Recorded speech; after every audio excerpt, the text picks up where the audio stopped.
Დავბრუნდით რეკლამის შემდეგ პირდაპირ ეთერში ჩვენ ახლა მარიკა არევაძეს დაველაპარაკებით, იურისტი კოალიცია ცვლილებისთვის წევრი.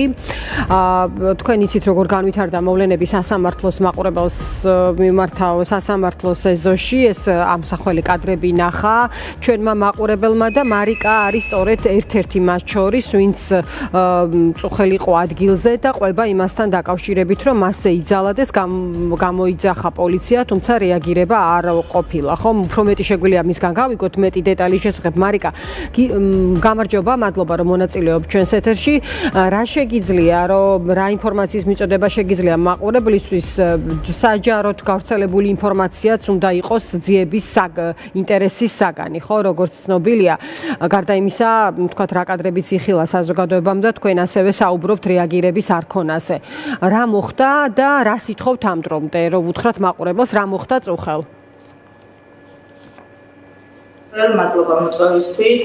გუშინ თბილისის საქალაქო სასამართლოში მიმდინარეობდა იმათი დაკავებული ადამიანის პროცესი, რომელიც აზრის გამოხატვის ფარგლებში იქნება დაკავებული 2 დღის წინ და დილიდან ფაქტობრივად მოხდა ამ ადამიანების გადმოყვანა, თუმცა პროცესები საკმაოდ ხანგრძლივი იყო და მიმდინარეობდა მთელი დღის განმავლობაში.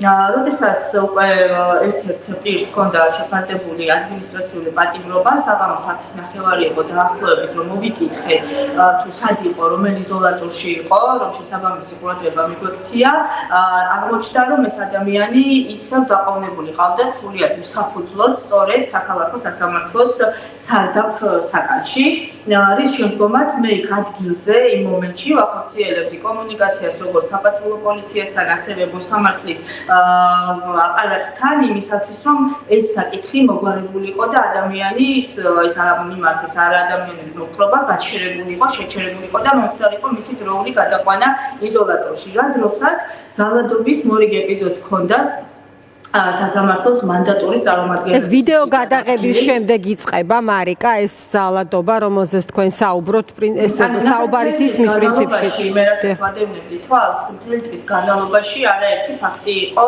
მანდატურის სამსახურის მხრიდან მათი უფლებამოსილების გადამეტების და ადამიანებზე, მოქალაქეებზე ძალადობის და მათ შორის, როდესაც მე დავინახე ეს მომენტი, რომ ძალადობა ხორციელდებოდა მოქალაქეზე, ჩავერთი ამ პროცესში და ჩართვის შემდგომ მოხდა, ანუ ჩავერთე, ჩაუდექი, ასე ვთქვათ, შუაში რომ დამეცვა ეს ადამიანი და მოხდა უკვე ჩემზეც განხორციელდა ეს ფიზიკური შეხება. ამის მერე გამოვიძახე ადგილზე საპატრულო პოლიცია, მიმართა 112-ს, თუმცა არაერთი გარების მიუხედავად ადგილზე არც მოსულა საპატრულო პოლიცია და იქ მყოფი ათეულობით პოლიციიდანაც არავის არ ჰქონდა რეაგირება. აქ მნიშვნელოვანი არის არა ის თუ რა მოხდა ჩემთან მიმართებით, არამედ ზოგადად მანდატურის სამსახურის წარმომადგენლების შეუქცევადი და განგრძობადი ხასიათის ძალადობა. ეხლა ის რაც ჩემთან დაკავშირებით მოხდა, მე სხვების უფლებებს ვიცავ, სხვებს ვიცავ ასეთი ძალადობისგან და თავისთავად ცხადია მექნება შესაბამისი სამართლებრივი რეაგირება. ოღონდ სამართლებრივ პროკურატურას მივმართე არა იმიტომ, რომ ამ პროკურატურისგან მაქვს რაიმეს მოლოდინი, არამედ იმიტომ, რომ ის განცხადება იქ დარჩება და იმ განცხადებას შესაბამისი რეაგირება აუცილებლად მოყვება და ეს უნდა იცოდეს თითოეულმა მოძალადემ, რომ არც ერთი ძალადობის ფაქტი არ დარჩება რეაგირების გარეშე. ეს დღეს მოხდება, ხვალ მოხდება თუ ერთ წელიწადში აუცილებლად მოხდება და აუცილებლად იქნება შესაბამისი რეაგირება. ამიტომ მე ყველა სამართლებრივ გზას მიმართავ, ისევე როგორც ვახორციელებ ასეთ მიმართვებს ნებისმიერი პირთან მიმართებით, რომელმის მე მომართავ დახმარებას. მარიკა, თავად ამ აქტივისტების საქმეებზე რა შეგიძლიათ თქვათ? ჩვენ ნახეთ შუაღამის გადაწყვეტილება, პროცეს, რომელიც მიიღო კონკრეტულად ერთ-ერთმა მოსამართლემ, ასევე როგორც მაგრამ დროში იყო ხო რაღაც თუ არ ვცდები შეზღუდული 48 საათიანი პერიოდი გადიოდა და თუ ამოიწურებოდა შესს ვალდებული იქნებოდა რომ სამივე მათგანი უნდა გათავისუფლებული იყოს სხვა შემთხვევაში. წიწარიშვილის პროცესი ნახოთ რითი შეიძლება დასრულდეს, სხვებთან დაკავშირებით ვნახეთ რა გადაწყვეტილება მიიღო მოსამართლემ. ეს პროცესიც რომ შევაფასოთ თუ შეიძლება. კი ბატონო, ერთადერთი წინა ეპიზოდთან დაკავშირებით მინდა აღვნიშნო, რომ აქ მნიშვნელოვანია ხაზი გაესვას, რომ ფაქტობრივად ადვოკატურ საქმიანობაში ხელის შეშლაც შეიძლება ქონოდა ადგილი და ადვოკატის მიმართ სასამართლოს დარბაზში ეზოში თუ დერეფანში მსგავსი მოქცევა არის ყოველად დაუშვებელი და ამაზე ქონდა რეაგირება ასოციაციასაც, არაერთი კოლეგა მიკავშირდება, თავმჯდომარეც დამიკავშირდა და ეს არის საშიში პრეცედენტი და მსგავსი არ უნდა განმეორდეს, რომ ადვოკატს თუნდაც მანდატური უბედავდეს და ხმამაღალი რაღაც აგდებდეს დარბაზიდან. ეს არის უბრალოდ ნონსენსი ნორმალურ მდგომარეობაში. და ეს ყველა ადვოკატს ეხება, არა მხოლოდ მე, უბრალოდ მე ვიყავი იქ კონკრეტულ შემთხვევაში ადგილზე. ეხლა რაც შეეხება პროცესებს. პროცესები გუშინ გარდა იმისა, რომ ძალადობის პარალელურად მიმდინარეობდა, ასევე ასე ვთქვათ, გაუგონარ რიტმში მიმდინარეობდა. ჩვენ ვიცით, რომ როდესაც ადამიანს ეგრეთ წოდებული ადმინისტრაციული სამართალდარღვევის საფუძვლით აკავებენ, მაქსიმალური პერიოდი სანამ სასამართლოში წარადგენენ იზოლატორში გაჩერების არის 24 საათი. თუმცა გადაუდებელი პირობების შემთხვევაში შეიძლება ეს 24 საათი კიდევ ერთხელ გაგრძელდეს 24 საათი. მავნე პრაქტიკა დაამკვიდრეს, როდესაც პირდაპირ 48 საათი აჩერებენ ამ ხალხს. ანუ გადაუდებელი აუცილებლობის გარეშე სიტყვიერად წერენ, რომ ვითომ აუცილებლობა დგას და 48 საათით აჩერებენ. ეს 48 საათი რომ იწურებოდა, გადმოიყვანეს ეს ადამიანები სასამართლოში და ერთმანეთის მიყოლებით ატარეს სხდომები მრავალ საათი. ანუ 4 საათის განმავლობაში ხო სხვა შემთხვევაში იწურებოდა 48 საათი, მოუწევდათ გათავისუფლება და ზუსტად ამოწურვამდე პერიოდში ღამის 2 საათზე ტარდებოდა პროცესი.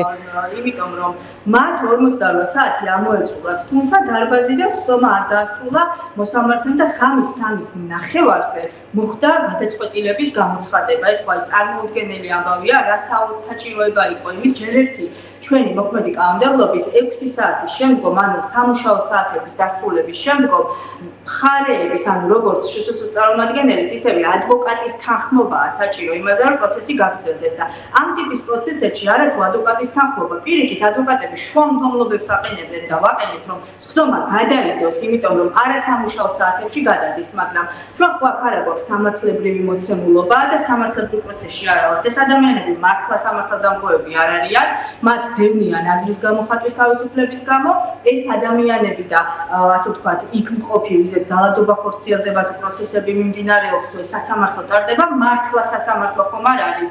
ეს არის წინასწარ დადგმული სპექტაკლი სასამართლო დარბაზში, სადაც ყველაფერი წინასწარ იცის და სადაც მოსამართლე აცხადებს სადღაც მიღებულ გადაწყვეტილებებს და ეს აბსურდი არის დასასრულებელი. ეს აბსურდი აუცილებლად დასრულდება და ყველა იმ ადამიანმა მანდატური იქნება ეს პოლიციელი, რომელიც რეაგირების გარეშე იდგა ეზოში, პოლიციელი, რომელიც არ ცხადდებოდა გამოძახებაზე, ყველა მათგანი თავის წილ პასუხს აგებს და ეს ყველა უნდა გაითავისოს. მადლობა. დაუშლების, ესე ვთქვათ, გათავისებული წახალისება. გამჯდარი მოაქვს, იმიტომ რომ სასჯელი აუცილებლად მოვა და თან ამ ტიპის კატეგორიის საქმეებზე საკმაოდ ხანგრძლივია რიგ შემთხვევაში. დიდი მადლობა. საერთოდ არ არსებობს. დიდი მადლობა მარიკა, დაგემშვიდობები. მარიკა არევაძე საუბრობდა ჩვენს ეთერში. 3 საათზე უკვე არის ახალი ამბების დრო ჩვენს არხზე. ჩვენ კიდევ შევხვდებით ერთმანეთს.